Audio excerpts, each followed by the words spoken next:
Are you too independent for your own good? My story. I am a woman who loves her autonomy. I love being independent and not dependent. But my problem was being so independent that I thought I had to do everything by myself, and that the only person I could depend on was myself. The trauma I was subjected to in childhood caused me to think this way. By the time I was 10 years old, I was already learning how to be independent. I would not allow myself to ask for help. In my mind, that was a sign of weakness. This caused a lot of problems for me in school as I struggled with various subjects and never asked for help. This also caused major problems for me in relationships as an adult. I have had my fair share of bad relationships with the wrong men, but I did not realize it at the time that I too was the problem. It had nothing to do with who made more money or who had more material assets. It was about not allowing myself to be vulnerable enough to need help. I was not allowing a man to be a man in the relationship. I would become angry and verbally cut him down if he offered to help me. In my twisted childhood, trauma-damaged mind, I thought he was threatened by my independence and was trying to weaken me, make me dependent on him, and groom me into being a good little submissive housewife. Ladies, we all love our independence. Don't be so independent that you are not allowing a man to be a man in the relationship. All roads lead back to childhood. If you want to have healthy relationships in your life, seek help. Confront your childhood trauma issues and work through them. Before we start the video, let's take a moment to reflect on how wonderful and brave you are with a short affirmation. I want you to clear your mind and take a deep breath, then release it. Now, with feeling, tell yourself, I am learning how to be kind and gentle with myself. Regardless of my surroundings and past experiences, I create space for people to show up for me. I do not have to be an island and do everything alone. It is okay to ask for help when I need it. I am willing to accept help when offered. Now, give yourself a big hug and say to yourself, I love you. Let's begin your journey to positive habits. It all starts with you. Enjoy the video. Hello, ladies, and welcome back. Today's topic is one that has been on my mind for a while now: independence. It is something that we all strive for in one way or another, whether it is financial, emotional, or intellectual. But is it possible to become too independent? And if so, what are the consequences? In this video, I want to explore this topic and see what we can learn from it, whether you are single or in a relationship, young or old. I think there is something here for all of us as women. So let's dive in and see what insights we can uncover about the dangers of putting ourselves on a pedestal and shutting others out. What does it mean to be independent?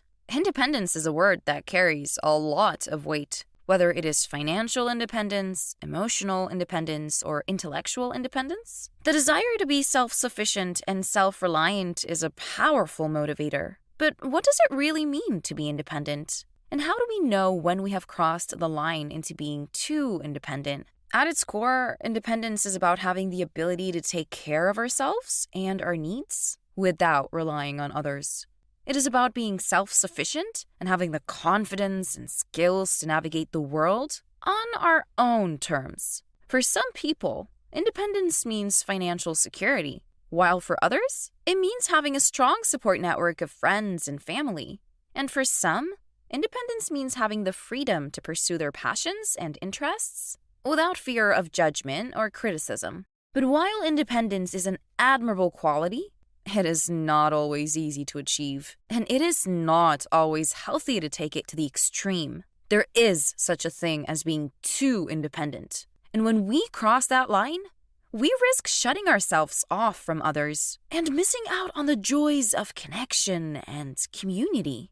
For example, imagine a woman who prides herself on being completely self-sufficient. She has a successful career, a comfortable home, and a wide circle of friends. But she never allows herself to be vulnerable or rely on others for support. She does not share her problems or ask for help, and she is always the one who gives but never receives. While this woman may feel proud of her independence, she's also missing out on the deeper connections and relationships that come from being willing to ask for help and support. Similarly, imagine a woman who puts all her focus on her career to the detriment of her personal life. She is so driven to succeed that she does not make time for friends, family, or romantic relationships. And she prides herself on being able to do everything on her own. But while this woman may be successful in her career, she is also missing out on the joys of connection and intimacy that come from building strong relationships with others. So, how do we know when we have crossed the line to being too independent? It is a tricky question, and the answer will vary from person to person. But some warning signs to look out for might include feeling isolated or disconnected from others, prioritizing our own goals and ambitions over our relationships with others, refusing to ask for help or support, or thinking that you are too good for a man because you are independent. The impact on relationships. At its core, relationships are built on a foundation of trust, mutual respect, and interdependence. We rely on others for emotional support, companionship, and love, and in turn, we offer those same things in return. But when we view ourselves as completely self-sufficient, we can start to see others as unnecessary or even inferior, and that can create a barrier to forming healthy relationships. For example, imagine a woman who prides herself on her independence and self-sufficiency. She is successful in her career, financially secure, and has built a life for herself that she is proud of. But she is also convinced that she does not need anyone else to be happy. And she views relationships as a burden or a distraction from her own goals and ambitions. When she meets a man who is interested in her and wants to form a connection, she is dismissive and distant, viewing him as unnecessary and unimportant. Over time, this attitude can create a rift between them and prevent them from forming a meaningful connection. Similarly, imagine a woman who has become so self-sufficient that she views herself as superior to others. She's convinced that no man is on her level, and she views potential partners as inadequate or unworthy. When she meets a man who she considers to be beneath her, she is dismissive and condescending, viewing him as a mere accessory to her life rather than a true partner. This attitude can create a toxic dynamic between them. When we become too independent, we also risk shutting ourselves off from the vulnerability and intimacy that come from being willing to rely on others. Relationships require a certain degree of vulnerability and openness. And if we are convinced that we don't need anyone else, we can start to close ourselves off from those experiences. This can lead to feelings of isolation, loneliness, and disconnection, and prevent us from forming the deep connections that are essential to our well-being. How to find the balance. Are you a fiercely independent person who loves freedom and autonomy, but still craves the warmth and connection of human relationships? If so, you are not alone. Many people struggle to find that balance between their desire for independence and their need for connection and intimacy. But don't worry.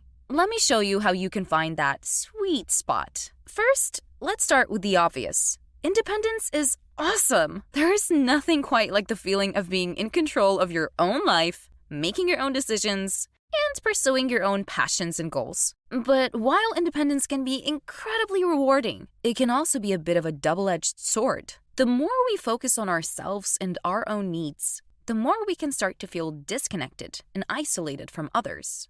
So, how can we balance our love of independence with our need for connection and intimacy? When it comes to relationships, there can sometimes be a sense that our independence somehow threatens the men in our lives. That if we are too strong or too successful, we will never find someone who can keep up. But here's the thing. No man is inferior just because you're independent. In fact, finding a partner who values and supports your independence can be a huge asset in building a happy and successful relationship. Think about it this way. When two independent people come together, they can create a powerful and dynamic partnership.